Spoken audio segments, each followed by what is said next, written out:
বাংলাদেশের বাইরে পৃথিবীর বিভিন্ন প্রান্তে যেখান থেকে চ্যানেল আই দেখছেন আপনাদের সকলকে সাদর আমন্ত্রণ তৃতীয় মাত্রা দেখবার জন্য। প্রিয় দর্শক, শুরু হচ্ছে শাটডাউন বা লকডাউন বা সাধারণ ছুটি যেভাবেই বলি না কেন আমরা, কারণ এই শব্দগুলোর সঙ্গে ইতিমধ্যেই অনেকে পরিচিত, কোনোটি অতি ব্যবহারে হালকাও হয়ে গেছে অনেকের মধ্যে। দেশের করোনা পরিস্থিতি উদ্বেগজনক হারে খারাপ পরিস্থিতির দিকে যাচ্ছে এবং এটি নিয়ন্ত্রণ না করতে পারলে আমাদের স্বাস্থ্য ব্যবস্থার যে হাল সেটি হয়তো গোটা দেশকে একেবারে বেসামাল করে তুলবে। সেই সঙ্গে বাংলাদেশের সামনে প্রথম থেকেই জীবন জীবিকার মধ্যে ভারসাম্য আনবার একটা প্রয়াস প্রথম থেকেই ছিল। সেই চেষ্টাও এই দফায় কতটা কার্যকর হবে সেটি নিয়ে যথেষ্ট প্রশ্ন অনেকের মধ্যেই রয়েছে।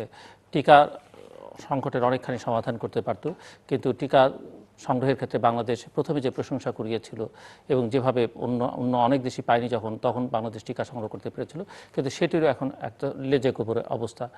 সব মিলিয়ে এর মধ্যেই বাজেট 2021-2022 অর্থবছরের প্রস্তাবিত বাজেট পাশের সময় এসে গেছে, একেবারে শেষ প্রান্তে আমরা আলোচনায় করবার জন্য বসেছি। সেই বাজেটটি কেমন হলো সেটি নিয়ে, সেই বাজেট কতটা কোভিড বান্ধব, সেই বাজেট কতটা সাধারণ মানুষের সঙ্গে সংযোগ স্থাপন করতে পারছে, সেই সব প্রশ্ন অনেকের মধ্যে আছে। আমরা পুরো মাসব্যাপী সংসদের বাইরে এইসব বিষয় নিয়ে আলোচনা হয়েছে। শেষ পর্যন্ত কী দাঁড়াবে সেটি দেখবার জন্য আমাদের 30 তারিখ পর্যন্ত হয়তো অপেক্ষা করতে হবে। সব মিলিয়ে এইসব বিষয় নিয়ে কথা বলবার জন্য দুইজন অতিথি আমার সঙ্গে স্টুডিওতে রয়েছেন। আমার বায় বসা আছেন বাংলাদেশ আওয়ামী লীগ দলীয় সংসদ সদস্য এবং তিনি একই সঙ্গে এর আগে বাংলাদেশের সবচাইতে প্রভাবশালী ট্রেড বডি যেটি Bangladesh garments manufacturers and exporters association, তার সভাপতির দায়িত্ব পালন করেছেন। বাংলাদেশের শীর্ষ trade body federation of Bangladesh chamber of commerce and industry BCCI সভাপতির দায়িত্ব পালন করেছেন শফিউল ইসলাম মহিউদ্দিন আমার বায় বসা রয়েছেন। আমার ডানে রয়েছেন বাংলাদেশ জাতীয়তাবাদী দল বিএনপি যুগ্ম মহাসচিব সাবেক সংসদ সদস্য অ্যাডভোকেট সৈয়দ মোয়াজ্জেম হোসেন আলাল। স্বাগত আপনাদের দুজনকে তৃতীয় মাত্রায়। মিস্টার শফিউল ইসলাম মহিউদ্দিন, আপনার কাছ থেকে একটু শুনতে চাইব দেশের কোভিড পরিস্থিতি কী মনে হচ্ছে, কোন দিকে যাচ্ছে, কতটা আপনাদের নিয়ন্ত্রণের মধ্যে আছে বা দেশের মানুষের নিয়ন্ত্রণের মধ্যে আছে? ধন্যবাদ আপনাকে। কোভিড পরিস্থিতিটা আসলে এটা নাম দিয়েছে নোভেল, মানে আনপ্রেসিডেন্টেড। এটার আমরা বিশেষজ্ঞ নই, আমরা ভাইরোলজিস্টও না, আমাদের মেডিকেল ব্যাকগ্রাউন্ডও না। তারপরেও আমরা যেটা বুঝছি যে এই কোভিড সারা পৃথিবীকে একটা মানে লণ্ডভণ্ড অবস্থার মধ্য দিয়ে আমরা যাচ্ছি। যে প্রথমে দেখলাম যে উহানে এই কোভিডের উৎপত্তি স্থল, এখনও আমরা জানি না এটা ম্যানমেড না এটা ন্যাচারাল। অল আর স্পেকুলেশন, এক এক দিক থেকে এক এক রকম কথা শুনছি। তারপরে এটি চলে গেল ইউরোপে, স্পেন এবং ইটালি যেভাবে হার্ড হিট হলো, তখন এক পর্যায়ে ইটালিয়ান প্রাইম মিনিস্টারকে বলতে শুনেছি যে আল্লাহ ছাড়া, মানে গড ছাড়া এখন আর কোনো সেভিয়ার নাই। তো এরকম একটা পরিস্থিতি হতে হতে আমাদের, আপনি একটু আগে যেটা উল্লেখ করেছেন যে আমাদের তখন ভ্যাকসিন আমদানির জন্য প্রোঅ্যাক্টিভলি সরকার চেষ্টা করেছে এবং সাকসেসফুলি অ্যাস্ট্রাজেনিকা অক্সফোর্ডের সেটা আমদানির একটি চুক্তিতে প্রাইভেট সেক্টরের থ্রুতেই এটা করা হয়েছে। কিন্তু কোভিডের যে প্রকোপ আমরা সারা বিশ্বে দেখেছি, স্পেনে, আমেরিকাতে, ব্রাজিলে, সাউথ আফ্রিকাতে, সেই তুলনায় আমি বলবো যে আমাদের সার্বিক ব্যবস্থাপনার ক্ষেত্রে সীমাবদ্ধতা থাকা সত্ত্বেও হেলথ সেক্টরের আমরা one of the top ranking ব্যবস্থাপনা না থাকা সত্ত্বেও আমাদের দেশের, আমি ফ্রন্টলাইনার স্পেশালি যেটা ডক্টরস এবং নার্স এবং আমাদের আইন শৃঙ্খলা রক্ষাকারী বাহিনী সহ দেশের সার্বিক, প্রথম তো এমন হয়ে গেল যে কখনো কখনো দেখেছি যে বাড়িতে কোভিড হয়েছে সেই বাড়িতে ডাক্তার ট্রিট করতে যান, তাকেও পারলে বয়কট করা হয়। ওই রাস্তা দিয়ে কেউ যেতে চায় না, বাবা মারা গেলে সন্তান যাচ্ছে না, এরকম একটা পরিস্থিতিতে আমরা কাটিয়ে ইতিমধ্যে কোভিড সম্পর্কে একটা মানুষের সম্যক ধারণা এসেছে। কিন্তু কোভিডের যে ভীতিটা, সেটা আপনি যথার্থই বলেছেন যে সেটা অনেক দূর কেটে গেছে, কিন্তু সেটার জন্য যে সচেতনতা বা স্বাস্থ্যবিধি মানার ক্ষেত্রে যে প্রত্যেকের যে ইন্ডিভিজুয়ালের যে দায়িত্ববোধটা আছে, সেই ক্ষেত্রে আমরা দেখছি যে আমরা অনেক পিছিয়ে আছি এবং সব কিছু মিলে এখন আমাদের ফার্দার টিকার যেমন প্রথম দিকে খুবই আমরা প্রশংসিত হয়েছি বাংলাদেশ, যখন অনেক দেশ কোনো জ্যাব দিতে পারে নাই তখন আমরা একটি সুন্দর ব্যবস্থাপনার মাধ্যমে এনরোল করে মানুষরা টিকা দিয়েছে এবং যাদের দুটি সম্পন্ন হয়েছে তাদেরকে একটা সার্টিফিকেটের মতো একটা দেওয়া হয়েছে, উইচ ইজ ভেরি প্রেইজওয়ার্দি একটা জব। কিন্তু আনফর্চুনেটলি আপনি দেখবেন যে এই কোভিডে পৃথিবীতে ব্রিচ অফ কন্ট্রাক্ট যেটা দেখলাম, যে এই সিরাম ইনস্টিটিউট যেটা আমাদেরকে সাপ্লাই করার কথা, তারা কিন্তু ইন্টারন্যাশনালি বা এটা করতে পারে না। এটা আমার কাছে অনেকটা ইয়ের মতো মনে হয়েছে। ইউরোপিয়ান ইউনিয়ন দেখেন যে তারা অ্যাস্ট্রাজেনিকার বিরুদ্ধে কেস করেছে এবং কেসের যে রায় হয়েছে দুই পক্ষই বলেছে আমরা জিতেছি। আসলে কে জিতেছে উই রিয়েলি ডোন্ট নো। আমেরিকাতে আমরা দেখেছি যে আমেরিকার একটা স্টেট থেকে তখন জার্মানিতে আপনার এই পিপি সহ স্বাস্থ্য সুরক্ষা সামগ্রী, ভেন্টিলেটর, এগুলো সব সাপ্লাই হচ্ছে। সেই স্টেটের গভর্নর সেটাকে আটকিয়ে দিয়েছেন। এলসি হয়েছে, কমিটমেন্ট অনুযায়ী সাপ্লাই করবে। এরকম একটা পরিস্থিতিতে আমার কাছে অনেকটা কিয়ামতের মতো মনে হয় যে যখন আমাদের হযরত মুহাম্মদ সাল্লাল্লাহু আলাইহি সাল্লাম ছাড়া সবাই আমরা ইয়ানবসিব, মা তার সন্তানকে ফেলে চলে যাবে, আমরা সবাই নিজেকে নিয়ে ব্যস্ত থাকব। এখন আজকে কিন্তু যে কনসার্টেড এফোর্ট যেটা আমরা আশা করেছিলাম, ইভেন সায়েন্টিফিক রিসার্চে আমরা কোঅর্ডিনেটেড কোনো এফোর্ট দেখি নাই। যারা পৃথিবীতে নিজেদেরকে সভ্য এবং ডাব্লিউটিওর মাধ্যমে একটা ইউনিভার্সাল গ্লোবাল ভিলেজে তৈরি করেছিলেন, অনেক কিছুই আমরা পৃথিবীতে দেখেছি যে অনেক সংকট একসাথে একযোগে এনভায়রনমেন্ট থেকে শুরু করে আমরা মোকাবেলা করার জন্য বা চেষ্টা করেছি। কিন্তু এখানে দেখলাম যে প্রত্যেকে ইন্ডিভিজুয়ালি ইনিশিয়েটিভ নিয়েছে, যার ফলে সমস্ত পৃথিবীর ব্রেন কিন্তু এখন ইন্ডিভিজুয়ালি কাজ করে একটা জায়গায় আসছে, যার জন্য অনেক trial and error. Still this vaccine is not satisfying. আপনি আমেরিকাতে এখন এই মুহূর্তে যে টিকা নেবে তাকে উৎসাহিত করার জন্য বিভিন্ন রকম গিফট দেওয়া হচ্ছে। বিয়ারের কথা বলেছেন মার্কিন প্রেসিডেন্ট। ব্যাগ ট্যাগ নানান কিছু দিয়ে, যে আগে যেমন একটা ব্যাংক অ্যাকাউন্ট খুললে তাকে উৎসাহিত করার জন্য নিউ ব্যাংক অ্যাকাউন্ট বা একটা নিউ বেবি হলে ইউরোপে দেখতাম যে তাদেরকে গিফট পাঠিয়ে দিত বাসায়। চীনেও হচ্ছে, চীনের একটা প্রদেশে সেইরকম একটা ডিম জিনিস উপহার দেওয়া হচ্ছে, কারণ একটা হিউজ নাম্বারস, কিন্তু still they don't have that confidence on this vaccine. So just ছোট্ট করে যদি আপনি এই পর্যায়ে বলেন যে আমাদের উদ্বেগের একটা বড় জায়গা যেটা সেকেন্ড ওয়েভ, ভারতের যে অবস্থা, মধ্য দিয়ে ভারত গেল এবং এখনও যাচ্ছে, নেপালের যে অবস্থা, সো এই ডেল্টা ভ্যারিয়েন্ট নিয়ে উদ্বেগের অনেক বেশি এবং ডেল্টা ভ্যারিয়েন্ট বাংলাদেশে ঢুকেছে আমরা জানি। সো এখন যে কঠোর বিধিমালা, শাটডাউন বা লকডাউন যাই বলা হোক না কেন, এটা কতটা কার্যকর ভূমিকা রাখতে পারবে বলে আপনি মনে করেন? নাকি ঢিলে ঢালাভাবেই চলবে, জীবনও চলবে, জীবিকাও চলবে, লকডাউনও চলবে, সব কিছু খোলাও থাকবে, যেটি নিয়ে সমালোচনা হয়েছে আপনি জানেন প্রচুর? হ্যাঁ, সমালোচনা দেখেন, এই সমালোচনার বাইরে কিন্তু আমি বললাম না, যারা আজকে সো কল G7 এর দেশ, ব্রিটেনে দেখেন সমালোচিত হয়েছে। আপনার সুইডেনে প্রাইম মিনিস্টার তো মোটামুটি হেরেই গেল। ও একটা অনুষ্ঠানে 12 জন থাকার কথা বাবলে 13 জন থাকার পরে উনি 5,000 ইউরো ফাইন দিয়েছেন। তো এরকম অনেক দেশেই অনেক কিছু ঘটেছে।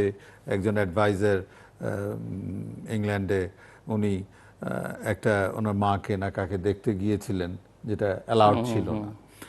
তো মানব সভ্যতার যারা ক্লেম করেন যে আমরা সভ্য জাতি, তাদের ওইখানেও কিন্তু এখানে সমালোচিত হয়েছে। পার্কে দেখেছি মাইকিং করে, আপনার ইউকেতে মাইকিং করে এবং সি শোরে মাইকিং করে করে লোকদেরকে ঘরে ফেরানোর চেষ্টা করা হচ্ছে। তা তাদের যদি এই অবস্থা হয়, গ্রামে আপনি এতদিন পর্যন্ত ছিল যে গ্রামের মানুষ they don't believe even the খবর ইজ করোনা ইজ, ওরা বিশ্বাস করে না, ওরা বলে যে আমরা ভালো আছি। তো এইরকম একটা সার্বিক অবস্থায় আবার অনেকে আমাদের মসজিদে নামাজ পড়ে, কালকেই আমি নামাজ পড়ছিলাম, আমার সামনে দুজন মাস্ক নাই। এখন উনার বিলিভ সিস্টেম হয়তো যে আল্লাহ উইল প্রোটেক্ট মি, আর আমি চিন্তা করতেছি ওর মাস্ক নাই, he can be dangerous for me. এখন এরকম একটা পরিস্থিতিতে আমাদের দেশের সার্বিক অবস্থা, এখানে আমরা সময় সময় আপনি যেটা বলেছেন যে জীবন এবং জীবিকার মধ্যে একটা ব্যালেন্স করার চেষ্টা করা হয়েছে, এবং কোনো কোনো সময় কঠোর সিদ্ধান্ত নিতে হয়। আমাদের বর্ডার যেহেতু তিন দিকেই ভারত এবং একদিকে সমুদ্র, এই তিন দিকে এত বড় বর্ডারে আপনি কোনো আইন দিয়ে কানুন দিয়ে এটা সম্ভব না। হেঁটে চলে আসে গরু, যেমন আমাদের হেঁটে চলে আসে, ঠিক মানুষও বিনা পাসপোর্টে যাতায়াতের একটা আছে। এখন বিষয়টা হলো যে কতটা আমরা কার্যকর করতে পারবো। আপনারা দেখেছেন যে প্রথম যখন এপ্রিলে, if I go back to 2020 এপ্রিলে কি ইনফ্লাক্স হলো, মানুষ যাওয়া এবং আসা দুটোই। এবারের ঈদের দেখেন, আমরা সরকার চেয়েছে যে মানুষগুলো যার যার স্টেশনে থাকুক, কিন্তু আমরা কিন্তু মিজারেবলি ফেল করছি। এখন মানুষকে তো আপনি ইনহিউম্যান ভাবে পিটিয়ে বা ইয়ে করে পারা যায় না, এটা হেঁটে চলে যায়। আপনি ইন্ডিয়াতে দেখেন 800 কিলোমিটার পর্যন্ত স্পঞ্জের স্যান্ডেল পায়ে দিয়ে হাইটা ও বাসায় চলে গেছে। It's very difficult, but although আমি বলবো যে আমাদেরও আল্লাহর উপরে অগাধ বিশ্বাস এবং সীমিত যে ব্যবস্থাপনা আছে সেটা দিয়ে সর্বোচ্চটা করে আমাদের এই সংকটজনক পরিস্থিতি থেকে উত্তরণের চেষ্টা করতে হবে বলে আমি আসবো আমি আপনার কাছে আবার মিস্টার সৈয়দ মোয়াজ্জেম হোসেন আলাল।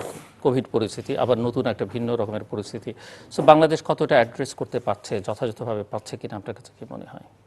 আপনাকে ধন্যবাদ। সম্মানিত সহ আলোচক যিনি আছেন তিনি সহ দর্শক শ্রোতা সকলকে আমার পক্ষ থেকে শুভেচ্ছা। আমার কাছে মনে হয় যেন এই কোভিডটা আমাদের মানব সভ্যতাকে কিছু জিনিস বুড়ো আঙুল দেখিয়ে মুচকি মুচকি হাসছে দূরে বসে। যেমন বিশ্বের যত মোরল দেশগুলো আছে, সবচেয়ে শক্তিশালী দেশ যারা পৃথিবীর বেশিরভাগ সম্পদকে দখল করে রেখেছে এবং ওই সম্পদের বেশিরভাগ দিয়ে আবার এমন এমন মারণাস্ত্র ক্ষেপণাস্ত্র তৈরি করে রেখেছে যে 1000 মাইল দূরে আরেকটি মানব গোষ্ঠীকে ধ্বংস করে দেওয়া যায়। কিন্তু করোনা দেখিয়ে দিয়ে গেল যে তুমি তোমার নিজের লোককেই তো সেভ করতে পারো না। মার্কিন যুক্তরাষ্ট্রের দিকে তাকান, প্রথমে কি অবস্থা তাদের ছিল, ফ্রান্স, রাশিয়া, অন্যান্য দেশগুলোর বেলায় যেগুলো হয়েছে, ব্রাজিল, এই দেশগুলোর বেলায় যেসব জিনিস হয়েছে। তো আমার মনে হয় ওই সোশ্যাল মিডিয়ায় একজনে কে লিখেছিল ছন্দে ছন্দে যে হে মহাবিশ্ব, কি হলো বানিয়ে কি লাভ হলো বানিয়ে এত পরমাণু, কাঁচকলা দেখিয়ে গেল ছোট্ট একটু জীবাণু। ওই কথাটাই সত্য আসলে, যেটা আমি দেখলাম। আন্তর্জাতিকভাবে স্বাস্থ্য খাত কত বিশৃঙ্খল, তার চেয়ে সামরিক খাত কত ঔদ্ধত্যপূর্ণ অবস্থায় আছে মানব ধ্বংসের জন্য, সেই জিনিসটার বিপরীতে বোধহয় আল্লাহ রাব্বুল আলামিন সৃষ্টিকর্তা দেখিয়ে দিচ্ছেন যে দেখো তোমরা কিছুই পারো না আমার যদি কোনো সেখানে অন্য ইচ্ছা থাকে। এটাই আমার কাছে মনে হয়। কারণ স্বাস্থ্যখাত কত বিশৃঙ্খল, কত ভয়ঙ্কর, কত অভিভাবকহীন এবং বরাদ্দ কত সামান্য, এটা আবার বাংলাদেশের বেলায় আমরা পাশাপাশি দেখেছি। অন্য জায়গায় বরাদ্দ ছিল, অব্যবস্থাপনা ছিল। আমাদের এখানে বরাদ্দই বহু আগে থেকে অনেক কম, ব্যবস্থাপনা যেটুকু আমরা শুরু করেছিলাম সেটুকু আবার নানান কারণে এদিক ওদিক হয়ে গেছে। কারণ এখানে সম্পৃক্ত করা উচিত জনপ্রতিনিধিদেরকে, মহিউদ্দিন ভাইয়ের মতো লোক যারা আছেন তাদেরকে সম্পৃক্ত করা হয়েছে 64 জেলায় 64 জন সচিবকে। আবার করোনা পরিস্থিতি এবং এই লকডাউন, শাটডাউন, কঠোর শক্ত, খোদার কসম শাটডাউন, আল্লাহর কসম লকডাউন, এই যে করতে করতে এরকম একটা ভাব করতে করতে এমন করা হয়েছে এখানেও জনপ্রতিনিধিদেরকে সম্পৃক্ত করা হয়নি। এখানেও সেই ব্যুরোক্র্যাটরা, তাদের কি দায় পড়েছে নাকি মানুষের কাছে গিয়ে জবাবদিহি করার, তাদের সেবা শুশ্রূষা দেওয়ার? এটা হলো বড় ত্রুটি বাংলাদেশের বেলায়। আরেকটি জিনিস হলো সার্বজনীনভাবে যেটা আমার কাছে খুব ভালো লেগেছে অনেক প্রচারণার মধ্যে, এটা কোনো একটা উন্নত দেশে, সম্ভবত ইউএসএ অথবা গ্রেট ব্রিটেনের কোনো একটা বড় আপনার কি বলে শপিং মলে এন্ট্রান্সে এবং এক্সিটে চমৎকার করে লেখা রয়েছে avoid touching men, instead follow women. এখন অ্যাভয়েড টাচিং মেন, তা থেকে তারা কি বুঝাচ্ছে? মেনের এম হলো আপনার মাউথ, ইতে হলো ইয়ার, আর এনে হলো নোজ। ইনস্টিড ফলো ওমেন, ওমেনের অ্যাব্রিভিয়েশন তারা কি দেখিয়েছে? Wash your hands, obey physical distance, এই যেমন আমরা বসে আছি ফিজিক্যাল ডিস্টেন্সে। তারপরে এম এ মাস্ক আপ, ইতে ইট অ্যান্ড এক্সারসাইজ ওয়েল, আর এনে নো আননেসেসারি ক্রাউডিং। মানে কত দূরদৃষ্টি সম্পন্ন এবং কত ইন্টেলিজেন্ট, তাদের ইন্টেলিজেন্স যেটা প্রকাশ পেয়েছে এখানে তাদের প্রচারের মাধ্যমে, সেটা আমাদের এখানে সাংঘাতিকভাবে অনুপস্থিত। আমাদের এখানে কেমন যেন একটা দায়সারা গোছের ভাব। এইটাকে কাভার আপ করা যেত জনপ্রতিনিধিদেরকে সম্পৃক্ত করে, তার এখন পর্যন্ত কোনো নমুনা আমরা দেখছি না। আবার পরিষ্কার মনে আছে যে ঢাকা শহরে যখন কারফিউর মতো অবস্থা ছিল প্রথম, যখন সেই 2019-এর মার্চে, 20 হ্যাঁ মার্চে এটা দেখা দিল, তখন আমি অনেকগুলো হাসপাতালে, বিশেষ করে আপনার সেই মিরপুরের একদম শেষ প্রান্তে ডেল্টা মেডিকেল কলেজ অ্যান্ড হাসপাতাল, যেখানে প্রথম পেশেন্ট মারা গেল এবং শনাক্ত হলো যে কোভিডে মারা গেছে, ওইখানে আমি মাস্ক, পিপিই এইগুলো নিয়ে গিয়েছিলাম দলের পক্ষ থেকে, বিএনপির পক্ষ থেকে। সারা ঢাকার রাস্তায় তখন সেনাবাহিনী ছাড়া আর কিছু দেখিনি, কোনো একটা গাড়ি আমার চোখে পড়েনি আমার গাড়ি ছাড়া। যত জায়গায় সেনাবাহিনীকে আমাকে আটকেছে আমি বলেছি যে আমি এই জিনিস নিয়ে যাচ্ছি, ওনারা আমাকে ছেড়ে দিয়েছেন। তখন যেটা দেখেছিলাম, পরবর্তীতে কেমন যেন একটা ঢিলে ঢালা ভাব চলে আসলো, এবং ওই জিনিসটাকে যদি আমরা সাস্টেন করতে পারতাম, তাহলে আমার মনে হয় পাশাপাশি এই সাথে সোশ্যাল ওয়েলফেয়ারের ওরিয়েন্টেশনের যে জিনিসগুলো আছে, যে একদম হতদরিদ্র মানুষগুলো যারা কর্মহীন যারা হয়ে গেছে, তাদের একটা তালিকা তৈরি করে তাদের কাছে কিভাবে জিনিস পৌঁছানো যায়, সেইখানে গিয়ে আবার দেখা গেছে যে দুর্নীতি দলীয় লোকদের দ্বারাই সেখানেও দেখা গেছে দুর্নীতি বা সুপারভিশনের বেলায় যে ত্রুটিগুলো বেরিয়ে এসেছে। এই জিনিসগুলোর জন্য যে মানবিক অনুভূতিটা আমাদের তৈরি করা প্রয়োজন, সে মানবিক অনুভূতিটা তৈরি হচ্ছে না, যেহেতু সম্পূর্ণ জিনিসটাই পরিচালিত হচ্ছে শুধুমাত্র ব্যুরোক্রেটস দ্বারা। একদিকে জাতীয় কমিটি, বিশেষজ্ঞ কমিটি, তারা যারা সাজেস্ট করছেন সেটা ঘোষণা হচ্ছে, কখনো জনপ্রশাসন প্রতিমন্ত্রী আগাম ইঙ্গিত দিচ্ছেন, কখনো ক্যাবিনেট ডিভিশন থেকে বলা হচ্ছে, কখনো আবার প্রধানমন্ত্রী নিজে এটাকে কি বলে আপনার উদ্দীপনা সৃষ্টি করার জন্য, জনগণকে আকৃষ্ট করার জন্য নিজে বলছেন। মানে কেমন যেন একটা মনে হচ্ছে যেন একটা এই প্ল্যাটফর্মের মতো এইখানে বিভিন্ন স্টেশনের লোক একত্র হয়েছেন, এখন গাল গল্প সুখ দুঃখ সব চলছে, একটু পরে যার ট্রেন আসবে দৌড়ে যার ট্রেনে উঠে চলে যাবে। ট্রানজিট, এই ট্রানজিট বেস সিস্টেমের মধ্য দিয়ে এটা কোনো কিছু ভালো ভবিষ্যৎ হবে আমার মনে হয় না। এটাকে মানে মোটা দাগে বললাম, টিকা নিয়ে যে কথাগুলো মহিউদ্দিন ভাই বলেছেন, অন্যান্য যেগুলো বলেছেন, হ্যাঁ স্টার্টিং ওয়াজ গুড, এটা কোনো সন্দেহ নেই, কিন্তু সেটা অতি নির্ভরশীলতা কিংবা অতিরিক্ত বিশ্বাস, এটা আমাদেরকে নষ্ট করেছে। কূটনীতি কিংবা নিজের দেশের স্বার্থ রক্ষার ব্যাপারে নীতিবোধটা নিখাদ বা সরল সহজ বন্ধুত্বের উপর নির্ভরশীল করা ঠিক হয়নি। এমনিতে যেটি আপনি অব্যবস্থাপনার কথা বললেন, বাংলাদেশে তো প্রচুর জনসংখ্যা এবং রিসোর্সেস কম, যেটি মিস্টার মহিউদ্দিন বলছিলেন, সেই পরিপ্রেক্ষিতে জীবন জীবিকার ভারসাম্য রক্ষা করতে গিয়ে খানিকটা অব্যবস্থাপনা হয়েছে, মানে সেটির দিকে মনোযোগ দুটো দিকে দিতে হয়েছে বলে না আপনার কাছে মনে হয়? এটা আপনি বলতে পারেন, কারণ জিনিসটা হচ্ছে এই যে ইংরেজি 6, আপনি দেখছেন 6, কাগজটা উল্টিয়ে যদি আমি দেখি আমি দেখবো 9। এটা হলো দৃষ্টিভঙ্গির ব্যাপার। এই দৃষ্টিভঙ্গির ব্যাপারের মধ্য থেকে আমরা যেটা বারবার প্রথম থেকে বলে আসছিলাম, একটি বড় রাজনৈতিক দলের সদস্য হিসেবে এবং বাংলাদেশের নাগরিক তো আমি বটেই, স্বাধীন দেশের নাগরিক হিসাবে, যে এটার একটা জাতীয় ব্যবস্থাপনা পর্যবেক্ষণ কমিটি করা হোক, বিশেষজ্ঞরা যারা আছে তারা থাকুক, সেইখানে রাজনৈতিক দলগুলো, রিকগনাইজড পলিটিক্যাল পার্টিস যারা, তাদের প্রতিনিধিদেরকে রাখা হোক সম্মিলিতভাবে, সরকারি দল, এবং তারা মিলে এটা লুক আফটার করবে। তাহলে হবে কি, লুফোল্ডগুলো বেরিয়ে আসবে এবং সেখানে একটা সুন্দর পরিবেশে আলোচনা হবে। এটাই নিয়ম, এটাই স্বাভাবিক। সেই জিনিসটা প্রথম থেকেই সরকার অ্যাভয়েড করেছে, এবং প্রথম থেকেই সরকার এই আওয়ামী লীগের মতো এরকম একটা বর্ষিয়ান এবং অভিজ্ঞতা সম্পন্ন রাজনৈতিক দলের মোস্ট সিনিয়র পলিটিক্যাল পার্সন যারা এখনও জীবিত আছেন, সেই জাতীয় নেতা, টাওয়ারিং পার্সোনালিটির নেতা জনাব শেখ মুজিবুর রহমান সাহেবের সঙ্গে থেকে যারা রাজনীতি করেছেন, তাদেরকেও এইখান থেকে দূরে রাখা হয়েছে, সেখানেও নিয়ে আসা হয়েছে সেই ব্যুরোক্রেটদের। ফলশ্রুতিতে সমস্যাটা ওখানে রয়েই গেছে, কোনোটি গ্রহণ করা হয়নি সরকারের পক্ষ থেকে। এখন কি তারা মানে কোনো দ্বিধাদ্বন্দ্বের কারণে করেননি, নাকি চারপাশের এই প্রশাসনিক বেড়াজাল ভেদ করার মতো সৎসাহস নেই সেজন্য করেননি, নাকি বিরোধী দলকে গুরুত্ব দেননি সেজন্য করেননি, এটা ওনারাই ভালো বলতে পারবেন। মিস্টার মহিউদ্দিন, মানে শুনছিলেন আপনি বক্তব্যের প্রেক্ষিতে কিছু বলবার আছেন? আমি অন্য প্রসঙ্গে যাব। না, যে কোনো প্রসঙ্গে যেতে পারেন। আমি আলাল ভাই যেটা বলেছেন যে always coordinated effort is good. এখানে যেটা, যে সরকার একটা বিশেষজ্ঞ কমিটি আছে, তাদের মতামতে যথেষ্ট গুরুত্ব দিচ্ছেন। আর আমাদের মতো দেশে আপনার জীবন এবং জীবিকা এটাকে রাখতেই হবে। We have seen the famine in 1974। আমাদের পয়সা ছিল কিন্তু আমরা খাদ্য পাইনি। খাদ্য নিরাপত্তার যে একটা ব্যবস্থা, ইকোনমি যদি আপনার ঠিক না থাকে, এর চেয়েও হয়তো ফেটাল হইতে পারে। আপনি এখন পর্যন্ত 14,000 লোক হারিয়েছেন।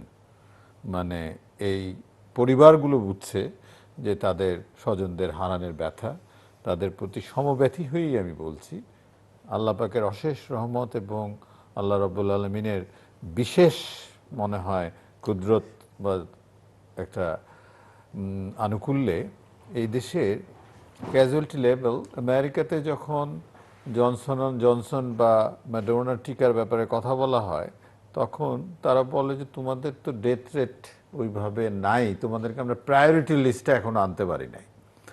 আমাদের কিছু কিছু ওইখানে যারা নন রেসিডেন্ট বাংলাদেশি ডাক্তাররা আছেন তারাও দেখেছেন যে 4 জন মাসুদ সাহেব ট্রাই করেছেন ওইখানে একটা পাওয়ার জন্য, এবং আরও অন্যান্য মেডিসিন এই ভ্যাকসিন কেনার ব্যাপারে সেই ব্যাপারটা সেইভাবে আগায় নাই। আমাদের এখন পর্যন্ত আমি বলবো যে, আমিও আবারও বলছি যে আল্লাহর অশেষ মেহেরবানি, আমাদের সীমাবদ্ধতা আছে, তারপরে সরকারের ম্যানেজমেন্ট, এত কিছুর পরেও আমরা যেটা আলাল ভাইও বললেন যে প্রাথমিকভাবে যে টিকার আমদানি এবং দেওয়ার যে ব্যবস্থাপনা, ইট ওয়াজ রিয়েলি প্রেইজ ওয়ার্দি। খুবই ভালোভাবে আমরা শুরু করতে পেরেছিলাম। এখন ওই কন্ট্রাকচুয়াল অব্লিগেশনগুলো যখন মানুষের ওই কিয়ামতের মাঠের মতো, আমি আবারও বলছি এই জন্য যে দেখেন প্রেসিডেন্ট ট্রাম্প যখন আমেরিকাতে প্রেসিডেন্ট, উনি বিশ্বাস করতেন যে হাইড্রোক্সিক্লোরোকুইন ইজ এ গুড প্রোফিল্যাক্টিভ হিসেবে কাজ করে। এখন WHO বলছে করে না। এইটা কিন্তু বিতর্ক। আমি এখনো বলবো না, ডিসকার্ড করবো না যে ট্রাম্পের ওই ভার্সন একেবারে খারাপ ছিল বা কিন্তু এটা একটা ধারণা। তো আমাদের দেশে যেমন আইভারমেকটিন কাজ করছে, প্রথমে উকুনের ওষুধ, এই প্যারাসাইট কিলার, এইটা যে আবার করোনার কাজ করতে পারে আমাদের তো ধারণা, আমরা শুনিও নাই, জানতামও না।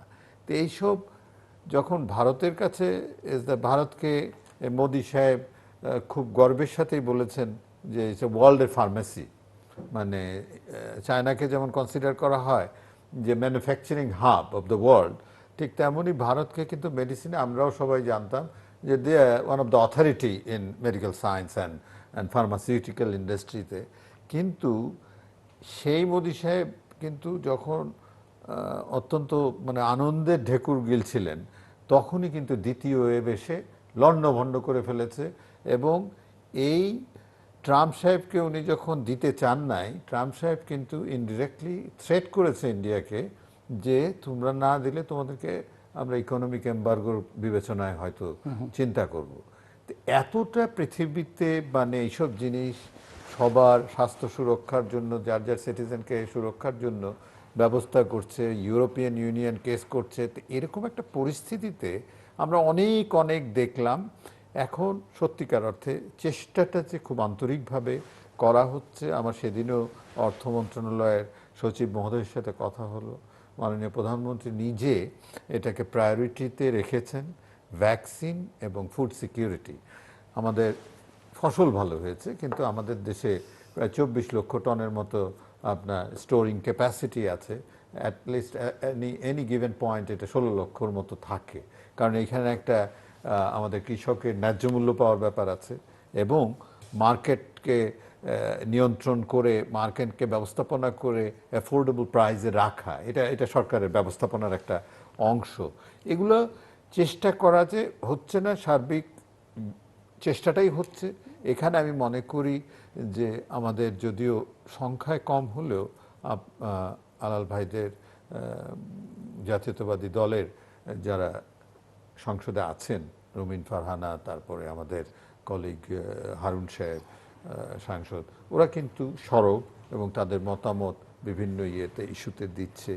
কোনোটা গৃহীত হয়, কোনোটা হয় না, যেগুলো সঙ্গত সেই আলোচনাটা করার সুযোগ সংসদেও। আরেকটা বিষয় তিনি বলেছেন যে জনপ্রতিনিধিদের বাদ দিয়ে আপনাদের মতো এই জায়গাটা আমি মনে করি যে হয় কি, এটা আমি আবারও বলছি যে এটা একটা ব্যতিক্রম ধর্মী একটি পরিস্থিতি, অনেক সময়ই আমরা একসাথে হতে পারি না, আমরা একযোগে কাজ করতে পারি না। মাননীয় প্রধানমন্ত্রী নিজেও অনেক সময় অনেকের সাথে দেখা করতে চাইলেও উনি পারছেন না, ওনার স্বাস্থ্য যারা বিশেষজ্ঞ বা ওনার পার্সোনাল ডক্টরস, ওনার সিকিউরিটি তারা কিন্তু অ্যালাউ করছে না।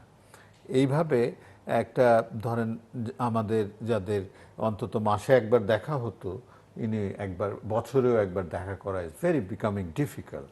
তো এই বাবলটা কিন্তু তারা রক্ষা করছেন মাননীয় প্রধানমন্ত্রীর স্বাস্থ্যকে সুরক্ষা করার জন্যই। এইসব ব্যাপারে সীমাবদ্ধতা আছে, তারপরেও আমি বলবো যে এখানে জনপ্রতিনিধি এবং ব্যুরোক্র্যাট, এখানে একটা ব্যালেন্স হওয়া দরকার। কোনো জায়গায় অতি নির্ভরশীলতা কোনো ভালো সুফল বয়ে আনে না। জি, মিস্টার সৈয়দ মজরুল হাসান আলাল, একই সময়ে বাজেট নিয়ে আমরা আলোচনা করছি, আর দুদিন পরেই বাজেট জাতীয় সংসদে হয়তো অনুমোদিত হবে, সংযোজন বিযোজন কী হবে আমরা জানি না। তো সব মিলিয়ে এই কোভিড পরিস্থিতিতে যে বাজেট দ্বিতীয়বারের মতো দেওয়া হলো, আপনার কি মনে হয় সেটি কতটা কোভিড বান্ধব বা স্বাস্থ্য বান্ধব, সেটিকে কতটা অ্যাড্রেস? শোনেন, এখানেও আমি ওই একই সুরে বলতে চাই যে কথাটি আমি সর্বশেষ অনুরণন যেটা আমার কথার মধ্যে থেকে যতটুকু আমি দিতে চেষ্টা করেছি, সেটা হলো যে রাজনৈতিক নেতৃত্বের যে জবাবদিহিতাটা, এইটা কোনো মহোদয়ের নাই। কারণ আজকাল অনেক এমপি সাহেবকেও দেখি, মিডিয়ায় দেখি আর কি, গিয়ে বলে পুলিশ সুপার মহোদয়, ইউএনও মহোদয়। এটা ছিল না একটা সময়, কিছুদিন আগে পর্যন্ত ছিল না। 2018 নির্বাচনের পরবর্তীতে হয়তো এইসব জিনিসগুলো এসেছে। এই যে জিনিসগুলো, এখানে এই দ্বন্দ্বটা কিন্তু আমাদের বহু আগে থেকে রয়ে গেছে।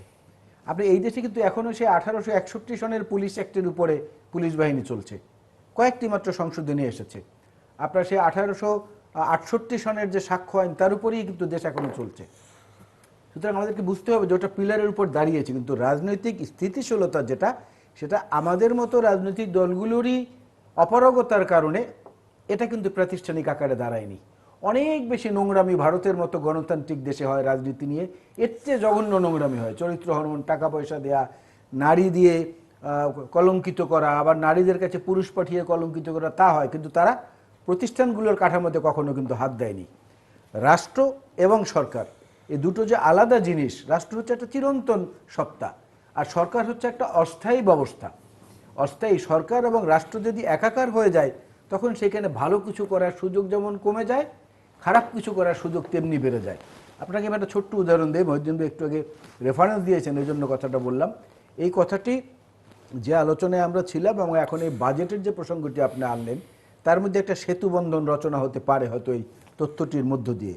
তথ্যটির সোর্স হলো আপনার আমাদের এক্সটার্নাল রিসোর্সেস ডিভিশন ইউএসএ উইংয়ের যিনি জয়েন্ট সেক্রেটারি, ওই সময়কার জয়েন্ট সেক্রেটারি, 2020 ডিসেম্বরের কথা আমি বলছি, মিস্টার কবির আহমেদ, উনি একটা তথ্য দিয়েছেন, যে তথ্যটি বিভিন্ন পত্রিকায় এসেছে। উনি বলেছেন যে এমসিসি, যেটা মিলেনিয়াম চ্যালেঞ্জ কর্পোরেশন, এই প্রতিষ্ঠানটা হচ্ছে মার্কিন যুক্তরাষ্ট্রের। এরা মিলেনিয়াম ডেভেলপমেন্ট গোলের উপরে কোন দেশ কতটা এগুলো, বিশেষ করে ডেভেলপিং কান্ট্রিগুলো, আন্ডার ডেভেলপ না, ডেভেলপ, আমরা তো এখন ডেভেলপিং পর্যায়ে আছি, এই ডেভেলপিং কান্ট্রিজগুলো কতটা এগিয়েছে তার মধ্যে তার উনি দেখিয়েছেন যে 2020-21 যে স্ট্যাটিস্টিক্স, সেখানে আগের বছরে রেড জোনে বাংলাদেশ ছিল 12 সূচকে, কিন্তু 2020-21 সেটা দাঁড়িয়েছে 13 সূচকে। তারও আগে 17-18-তে এটা ছিল 11 সূচকে, 18-19 ছিল এটা 11 সূচকে। মোট সূচক ছিল 20টি। তার মধ্যে আপনি দেখেন কোন কোন জায়গায় সূচক আরও কমেছে, কোন কোন জায়গায়। এটা আমাদের ইআরডির ইউএসএ উইংয়ের তথ্য। তারা বলছে দুর্নীতি প্রথমেই এনেছে, দুর্নীতি, রাজনৈতিক অধিকার, নিয়ন্ত্রক সংস্থাগুলোর কার্যকারিতা, ওই যে ইনস্টিটিউশনগুলোর কথা আমি বললাম, তথ্যের স্বাধীনতা, স্বাস্থ্য খাতে সরকারি ব্যয়, বেসামরিক ব্যক্তির নাগরিক স্বাধীনতা, রাজস্ব নীতি সহ 13টি সূচকে এই রেড জোনেই রয়ে গেছে বাংলাদেশ। অথচ দুর্নীতিতে জিরো টলারেন্সের ঘোষণা এবং ইআরডির প্রাণান্তকার প্রচেষ্টার পরেও কোট আনকোট, ওই কবির সাহেবের কথা, কোট আনকোট, অনেক উদ্যোগ নেওয়া হয়েছে, কিন্তু স্কোরে উন্নতি করা যায়নি। এটা অত্যন্ত চ্যালেঞ্জিং বিষয়। তো এই চ্যালেঞ্জিং বিষয় কতকাল থাকবে? আর সব কিছুই তো এখন তাদের উপরে নির্ভর করি আমরা করছি। রাজনৈতিকভাবে হ্যাঁ, মেলামেশা করা যাচ্ছে না কোভিডের কারণে, এটা মহিউদ্দিন ভাই ঠিকই বলেছেন। মহিউদ্দিন ভাইয়ের মতো ব্যাকরণসম্মত পথে যারা চলেন তাদের জন্য এটা বাধা, কিন্তু আওয়ামী লীগের প্রেসিডিয়াম সদস্য আব্দুর রহমান সাহেব গত পরশুদিন ফরিদপুরে দেখেন সমস্ত পত্রিকা এসেছে, বিশাল জনসভা তিনি সেখানে করেছেন, করে স্বাস্থ্যবিধির বালাই নেই, একটা স্কুলের ভবন উদ্বোধনের উপলক্ষে। এবং সেখানে যুগান্তর, প্রথম আলো, সমকাল এই সমস্ত পত্রিকায় লিখেছে যে 1700 থেকে 2000-এর উপরে লোক সেখানে উপস্থিত ছিল। তো এটা কি? এটা হলো দায়িত্বহীনতা এবং দায়িত্ববান হওয়া, এর মধ্যে যে একটা পার্থক্য, সেই জায়গাটা মানুষ যখন ভুলে যায় তখন সাধারণ যারা তাদের আর কিছু করার থাকে না। জীবন জীবিকার সমন্বয়ের প্রশ্নটাকে কেউই অস্বীকার করতে পারবে না। বাজেটের ভালোর জন্যই সরকার করে এটা নিয়েও কেউ অস্বীকার করতে পারবে না। কিন্তু সে ভালোর মধ্যে যদি একটা গোষ্ঠী স্বার্থের দিকে প্রাধান্য দেওয়া হয় তখন সেটা চোখে বেশি পড়ে, খুব বেশি করে পড়ে। আমি আবারও সেই জাতীয় নেতাকে স্মরণ করি বারবার, টাওয়ারিং পার্সোনালিটির নেতা, আমি ডেফিনেটলি তাকে স্যালুট করি, শেখ মুজিবুর রহমান সাহেব। উনি কি বলেছিলেন? বারবার বলেছেন এই বর্তমান আওয়ামী লীগের যারা আছেন মূল পলিসি মেকিং লেভেলে, তাদের ওই ভাষণটা শোনা উচিত ভালো করে, যে বাংলার মানুষ বাঁচতে চায়, আজ বাংলার মানুষ মুক্তি চায়। আপনি জাতীয় নেতা শেখ মুজিবুর রহমানের 6 দফার 1 নম্বর দফাটাই কি ছিল, যেটা বাঙালির মুক্তির সনদ ছিল? 1 নম্বর দফাটাই ছিল যে সমাজের সর্বস্তরে বা সার্বজনীন ভোটাধিকারের ভিত্তিতে জনপ্রতিনিধিত্ব তৈরি করা, 1 নম্বর দফা।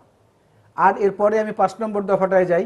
5 নম্বর দফাটি ছিল পূর্ব পাকিস্তানের কষ্টার্জিত বৈদেশিক মুদ্রা পাচার হয়ে পশ্চিম পাকিস্তানে চলে যায়, এটা ঠেকাতে হবে। এটা হলো 6 দফার 5 নম্বর দফা।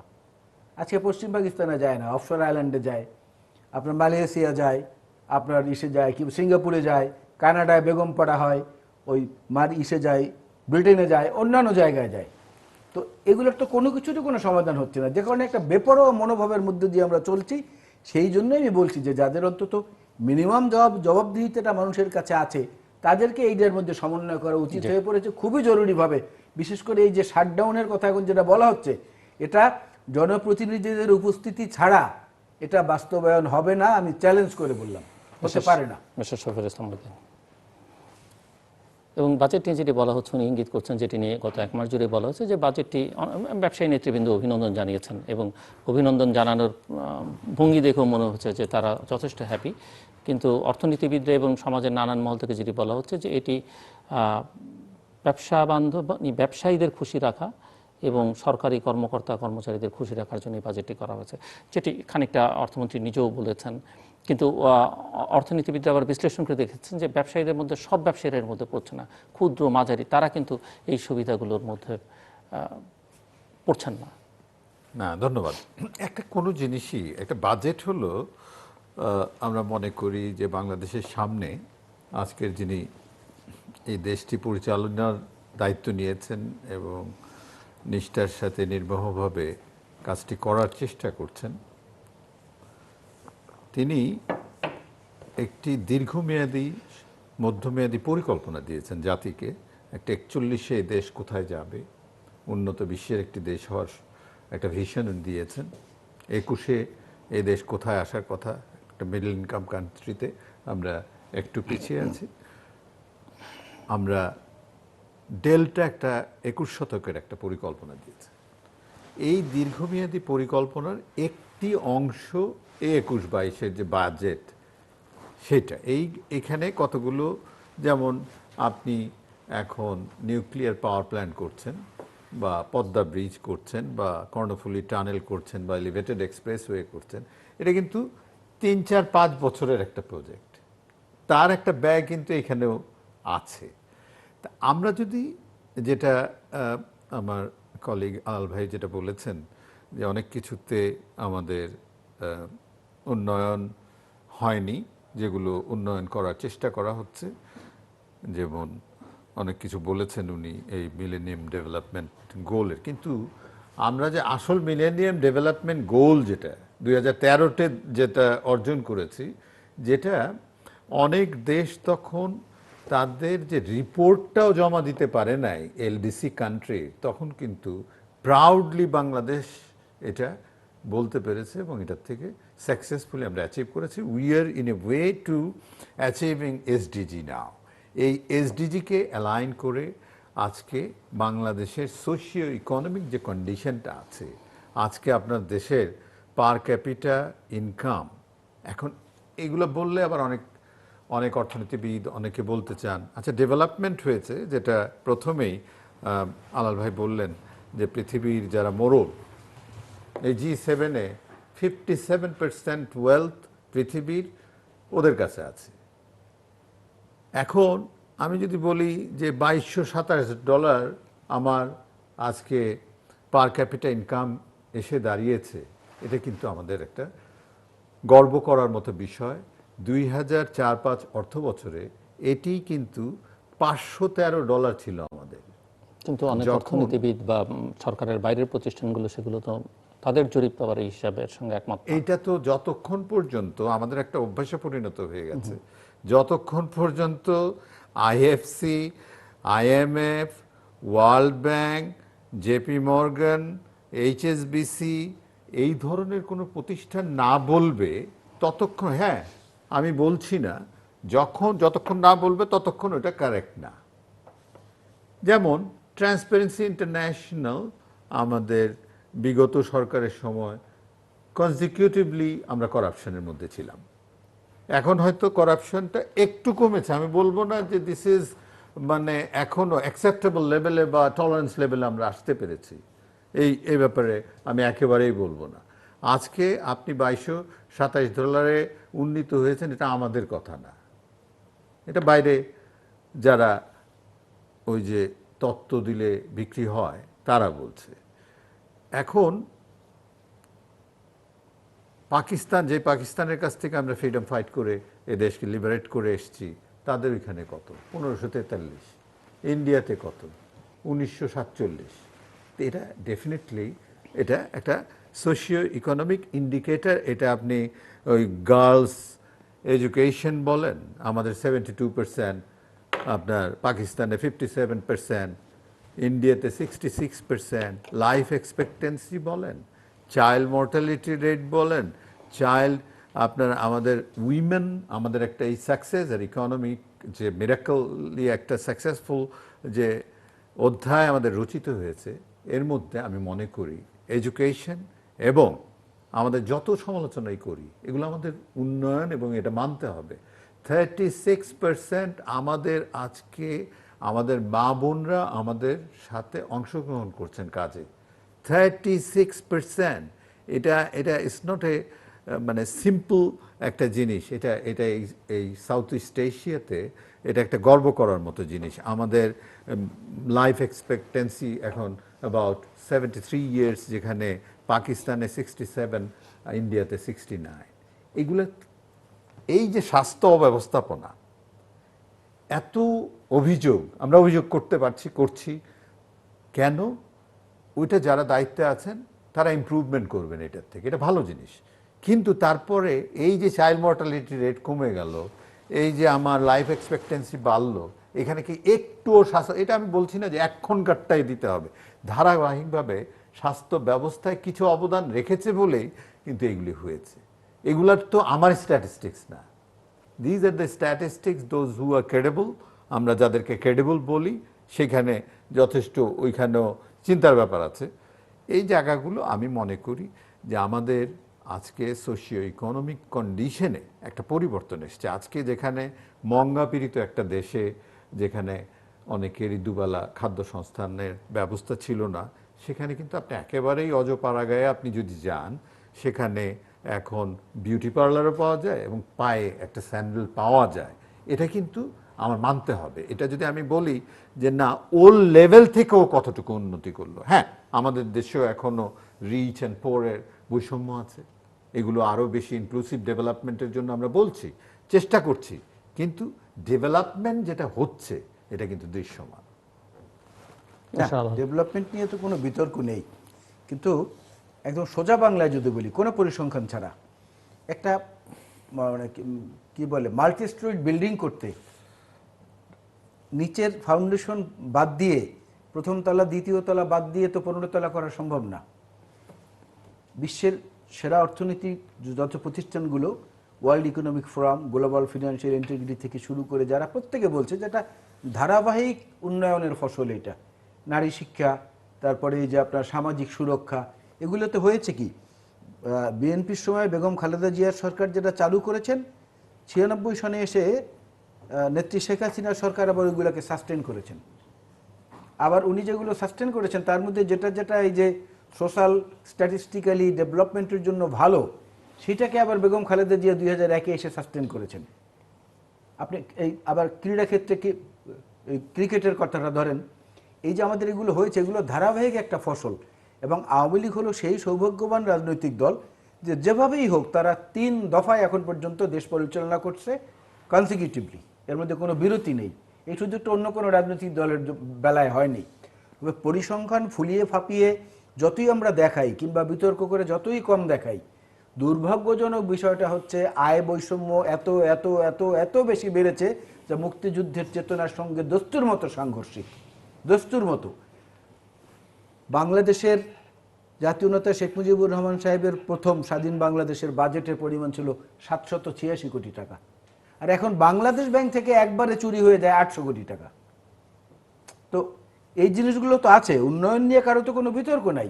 আমরা কথায় কথা বলি, অনেক অনেক দায়িত্বশীল আমাদের নেতারা নেত্রীরা বলেন আমরা সিঙ্গাপুরকে ছাড়িয়ে গেছি। সিঙ্গাপুরের পার ক্যাপিটা ইনকাম হচ্ছে এখন 61,800 থেকে 62,000 US dollar per capital income. সিঙ্গাপুরের একটি bank, development bank of Singapore, তাদের ক্যাপিটাল নেটওয়ার্থ হচ্ছে 333 বিলিয়ন US ডলার, আর বাংলাদেশের 60টা ব্যাংক মিলিয়ে হচ্ছে 110 বিলিয়ন US ডলার। তা আমরা কিভাবে তাদের কাছে গেলাম? 1971-ই আপনি ধরেন, আমাদের মুক্তিযুদ্ধের 1971, 1971-এর 16ই ডিসেম্বর আমরা বিজয় অর্জন করেছি, বাংলাদেশ স্বাধীন হয়েছে। এই 16ই ডিসেম্বরে বাহরাইন স্বাধীন হয়েছে, জিসিসি কান্ট্রি। আমি অন্য বেশি উন্নত দেশের দিকে গেলাম না। 2রা ডিসেম্বরে আপনার স্বাধীন হয়েছে ইউএই, ইউনাইটেড আরব এমিরেট যেটা, আর 18ই ডিসেম্বরে কাতার স্বাধীন হয়েছে। এখন 2012 থেকে আপনার সেই কাতারে মাথাপিছু বার্ষিক আয় যেটা যেটা আমরা পার ক্যাপিটা ইনকাম যেটা বলি, সেটা হচ্ছে 1,06,000 US ডলার। আপনার ইউএইতে পার ক্যাপিটা ইনকাম হচ্ছে 70,000 US dollar. Bahrain, GCC country যেটা বাহরাইনে পার ক্যাপিটা ইনকাম হচ্ছে 52,000 US ডলার।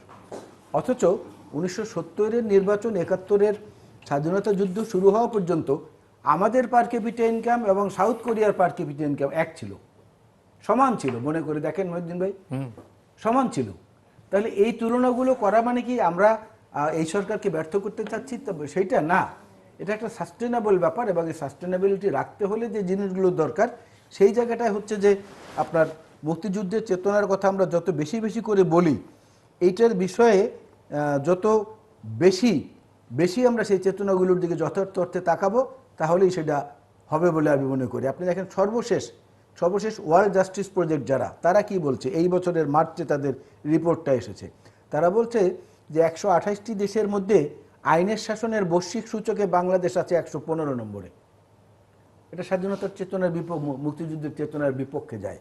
আপনি দেখেন ভিডেম ইনস্টিটিউট সুইডেনের, এদের তো পলিটিক্যাল এজেন্ডা কম থাকে। ভিডেম ইনস্টিটিউট বলছে যে গত 10 বছর ধরে বাংলাদেশের গণতন্ত্র উইক থেকে উইকার হয়েছে, এবং নির্বাচন কতটা পরিচ্ছন্ন তার পাশাপাশি সংগঠন করা ও মত প্রকাশের স্বাধীনতা তারা বিচার বিশ্লেষণ করে 1900 সন থেকে। এই প্রতিষ্ঠানটি 1900 সন থেকে ইংরেজি এটা করে, তাদের এটা হলো রিপোর্ট। আপনার ফ্রিডম হাউস ইউএসএ তারা বলছে 1972 থেকে 49 বছরব্যাপী যে পরিসংখ্যান, পরপর 3 বছর, তার মধ্যে মাত্র পরপর 3 বছর বাংলাদেশ একটি মুক্ত গণতান্ত্রিক দেশ ছিল, এটা তারা বলছে। পরপর 3 বছর কি? 1991, 1992, 1993। নাগরিক স্বাধীনতায়, গণমাধ্যমের স্বাধীনতায় 2002 থেকে 118তে ছিল বাংলাদেশ, সেখানে অধঃপতিত হতে হতে হতে হতে 8 বছরে এসে পৌঁছেছে 151-তে। এটা বলছে রিপোর্টার সাব ফ্রন্টিয়ার্স। তো এই যে সূচকগুলো, এগুলোর দিকেও তো আমাদের তাকাতে। আমাদের প্রতিষ্ঠান যেটা নিয়ে বিতর্ক সরকারি দলে বিরোধী দলে বিদ্যমান বহু বছর ধরে, তারা বলছে কি 2019-এর স্ট্যাটিস্টিক্সে যে ধনী দরিদ্রের আয় বৈষম্য বাংলাদেশে বর্তমানে সর্বোচ্চ পর্যায়ে। আমার পয়েন্ট আউট করার জায়গাটা হচ্ছে ওই ক্ষেত্রটা, যে একটা গোষ্ঠী স্বার্থের ব্যাপারে গিয়ে একটা অর্থনৈতিক উন্নয়ন করা, এটা অর্থনৈতিক সাম্য বলতে যেটা বোঝায় আমাদের মুক্তিযুদ্ধের চেতনা, যেটা যে সকল মানুষের কল্যাণ, সে সকল মানুষের কল্যাণটা ধীরে ধীরে কমে যাচ্ছে, একটা গোষ্ঠীর কল্যাণটা ধীরে ধীরে বেড়ে যাচ্ছে। এইখানটাই হলো সমস্যা, উন্নয়ন নিয়ে কোনো বিতর্ক নাই। ধন্যবাদ আপনাকে। না, যেগুলো মনে করেন কোভিডের মধ্যে অনেক লোক আমাদের যে আমরা শুরু করেছিলাম এই সরকারের সময় প্রায় 40% পভার্টি লেভেল ছিল, সেটা কমে 20.5 নেমে এসেছিল কোভিডের আগে। এখন নতুন করে কিছু লোক আপনার দারিদ্র্য সীমার নিচে নেমে গেছে। সীমার নিচে বা স্ট্রাগল করছেন না তা না, কিন্তু অনেক মিডল ক্লাস যিনি একেবারে নিম্ন মধ্যবিত্ত ছিলেন উনি হয়তো চাইতেই পারছেন না। এই যে তাদের জন্য আমরাও কিন্তু বলছি যে ওদের লিস্ট করা হচ্ছে নতুন করে, এবং হ্যাঁ, খুব টোকেন অফ একটা জেস্টার হিসাবে মাননীয় প্রধানমন্ত্রী কিছু উপহার পাঠিয়েছেন, নতুন লিস্ট হচ্ছে, এবং সোশ্যাল সেফটি নেটের রিয়েল সেন্সে যে কাজ, আমি নিজেও একটি উদ্যোগী হয়ে, যেহেতু আপনি বললেন যে আমি বিজনেস কমিউনিটির সাথে এই দীর্ঘ আমার জীবনের একটি পরিক্রমা সময় কাটিয়েছি, 30 বছরের মতো এর প্রতিনিধিত্ব করেছি বিভিন্ন পজিশনে। আমার সক্ষমতা থাকা সত্ত্বেও মাননীয় প্রধানমন্ত্রীর কিছু নোবেল ভেঞ্চার যেগুলো নিয়েছেন, এই যে আশ্রয়ন প্রকল্প, ঘরে ফেরা, এরকম নানান নাম দিয়ে, এই শুধু এই বছরে 1,23,000 ঘর, এই 2টি ঘর, একটি কিচেন, একটি বারান্দা ওদের জন্য দেওয়া হচ্ছে, যাতে উনি চান, এটা ওনার জীবদ্দশায় উনি পারলে এর মতো ভালো কাজ হয় না, যে যারা গৃহহীন তাদেরকে একটি ছাদ দিয়ে এখন একটা সেমি পাকা ঘর তাদের জন্য করা হচ্ছে। এই যে ভালো উদ্যোগগুলো, এই বিধবা ভাতা, স্বামী পরিত্যক্ত ভাতা, বীর মুক্তিযোদ্ধাদের ভাতা 12,000 থেকে 20,000 টাকা করা হয়েছে, এই যে বিভিন্ন রকম অনেক মুক্তিযোদ্ধারা কিন্তু রেকগনিশন তো দূরের কথা, এখনো মাঝে মাঝে আপনাদের এই চ্যানেল বা আপনাদের সংবাদ মাধ্যমে দেখি যে অনেকে হয়তো লিস্টেড হন নাই, কিন্তু সরকারের যে এই উদ্যোগগুলো আছে, এই কাজগুলো যে হচ্ছে, ইনক্লুসিভ ডেভেলপমেন্ট করার জন্য একটি অদম্য বাসনা সেখানে আছে। এটা ঠিক, আমরা সবাই মিলে একসাথে, এটা আমাদের বাংলাদেশ, যে বাংলাদেশে আমরা সবাই মিলে ধনী গরিবের বৈষম্য কম থাকবে, প্রতিটি মানুষ তার ফান্ডামেন্টালস যে নিডসগুলো আছে, বাসস্থান, খাদ্য, অন্ন, বস্ত্র, সেই জায়গাগুলোতে আমরা নিশ্চয়তা দেওয়ার জন্যই আমি মনে করি যে আমার যিনি আজকের প্রধানমন্ত্রী, তিনি নিরলসভাবে কাজ করছেন। তার চেষ্টা মধ্যে আমি সততা দেখেছি, যার চেষ্টার মধ্যে একটি কঠোর পরিশ্রম এবং চিন্তা দেখেছি, যেটা সত্যিকার অর্থে আমাদের বিজনেস কমিউনিটি থেকে টোকেন অফ প্রায় 71,50,00,000 টাকা শুধু আমার তরফ থেকে আবার মানে উঠাতে পেরেছি। আপনার অনেকে ব্যাংকার, উমুক তুমুক মিলে 400-500 কোটি টাকা ওইখানে দিতে পেরেছি, কিন্তু এটা তো কয়েক হাজার কোটি টাকার প্রজেক্ট চলছে, কিন্তু চলমান। যে কোনোভাবে হোক, আপনার যারা আমাদের স্বাধীনতায়ও, যেটা কিছু মিডল ইস্টার্ন কান্ট্রি কথা এখানে উল্লেখ করেছেন আমাদের আলাল ভাই, সেখানে বাহরাইন বা কুয়েত বা সৌদি আরব, এদের 1,06,000 হবে, এটি স্বাভাবিক, কারণ আল্লাহ পাক ওনাদেরকে ওই মাটির নিচে ব্ল্যাক গোল্ড যেটা দিয়েছেন, সেটা দিয়ে ওনারা করছেন। এবং সেই দেশের আমি একটা ইয়েতে গিয়েছিলাম, এই মাননীয় প্রধানমন্ত্রী তখন, ওনাকে এবারও কিছু পয়সা দেওয়া হয়েছে ফর ডিস্ট্রিবিউটিং, একদম ওনাকে অ্যাজ এ পার্সোনাল লেভেলে ওনাকে দিয়েছেন। তো উনি এগুলো বাংলাদেশের বিভিন্ন মসজিদ এবং মাদ্রাসা এবং আপনার ইসলামিক ফাউন্ডেশনে প্রায় 200 কোটি টাকার একটা ইয়ে করে। উদ্দেশ্যটা হলো, আমি যেটা বলতে চাই, যে যেটা বলেছেন যে জাতির জনক বঙ্গবন্ধু, উনি বারবারই বলেছেন, যেখানে একটা ধনী মানে দারিদ্রতা মুক্ত বাংলাদেশের স্বপ্ন দেখেই উনি 1948 সনে পাকিস্তান হওয়ার পরেই বুঝতে পেরেছিলেন যে এই দেশটি আমাদের জন্য নয়। কারণ উনিও একজন অ্যাক্টিভিস্ট ছিলেন, তৎকালীন মুসলিম লীগের একজন অ্যাক্টিভিস্ট হিসেবে উনিও কাজ করেছেন। এই চতুর্থ শ্রেণীর কর্মচারীদের আপনার অ্যাকোমোডেশন, ওদের জীবন জীবিকার উন্নয়নের জন্য ঢাকা ইউনিভার্সিটিতে সংগ্রাম করে প্রথম জেলে গেছেন। তো উনার তো জীবনটাই ছিল এই বাঙালি জাতির জন্য, যার জন্য তার জীবনের যৌবনের যে সময়টা, যেটা আমাদের অনেকেই সমালোচনা করেন, এর মধ্যে আসিফ নজরুল একজন Dhaka university professor, he is also criticising, আমি সামটাইম আমি ওনার দেখি, উনিও বলছিলেন যে যে মানুষটি তার এই দেশের স্বপ্নে বিভোর হয়ে সংগ্রাম করে তার যৌবনের সময় তার ছোট ছোট বাচ্চাগুলো যখন আপনার এই আজকে যিনি নেতৃত্ব দিচ্ছেন শেখ হাসিনা, যাকে হাসু বলতেন, বা কামাল যখন ছোট ছিলেন, তখন তাদেরকে রেখে কারাবরণ করার মতো বুকের পাটা বা সাহস, এটা একেবারেই দেশকে নির্মোহভাবে ভালোবাসা ছাড়া এটা সম্ভব না। যার জন্য উনারও এটা চেতনা, আমি উনার সাথে একমত। আমরা সেই বাংলাদেশের স্বপ্ন দেখি যখন মানুষ, প্রতিটি মানুষ হাসিমুখ, ক্ষুধামুক্ত, দারিদ্র্যমুক্ত যে বাংলাদেশের স্বপ্ন জাতির জনক দেখেছেন, আমরা সেই স্বপ্ন এখনো দেখি, যে কারণে মুক্তিযুদ্ধ হয়েছে, মানুষ সংগ্রাম করে। আমরা একেবারে শেষ মুহূর্তে জাস্ট 1 মিনিট করে আপনারা দুজন বলবেন শেষ করবার জন্য। মিস্টার সৈয়দ মোয়াজ্জেম হোসেন আল্লাহ। আমি দুটো জিনিস এখানে কোনো বিতর্ক তৈরি করতে চাই না, দুটো জিনিস আলোচনার মধ্যে অন্তর্ভুক্ত হওয়া উচিত ইদানিংকালে, যেটা খুব বড় আকারে আমার কাছে